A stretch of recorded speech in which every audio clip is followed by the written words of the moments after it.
நாம சரியா இருந்தா தாங்க நம்ம புள்ள சரியா இருக்கும். நான் சொல்லட்டுமா, பெற்றோர்கள் தியாகம் செய்யாமல் நல்ல பிள்ளைகளை வளர்த்தெடுக்க முடியாது. நீங்கள் உங்களை கண்ட்ரோல்ல வச்சிருக்காம உங்கள் குழந்தைகள் உங்களை கண்ட்ரோல்ல வராது. பிள்ளையை கண்டிக்கின்ற பொழுது அம்மா கண்டிக்கிறாங்களா, அப்பா பிள்ளை முன்னால் அம்மாவை கண்டிக்காமல் இருங்கள். எவ்வளவு முக்கியமான விஷயம் தெரியுமா? நான் பேசுறது சைக்காலஜி தெரியுமா? அப்பா பிள்ளைய கண்டிக்கும் போது அப்பா வெளியில போனா அப்பாவை பத்தி பையன் கிட்ட குறை சொல்லாம இருங்க.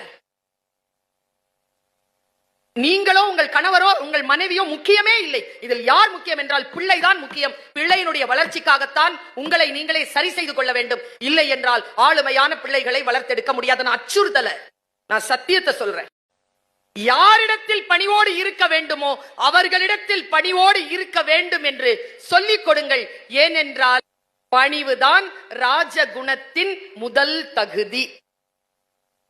நீ ராஜாவா வரணும்னு முடிவு பண்ணிட்டனா பணிவாயிரு. பணிவு என்பது மிக முக்கியமான தகுதிப்பாடு.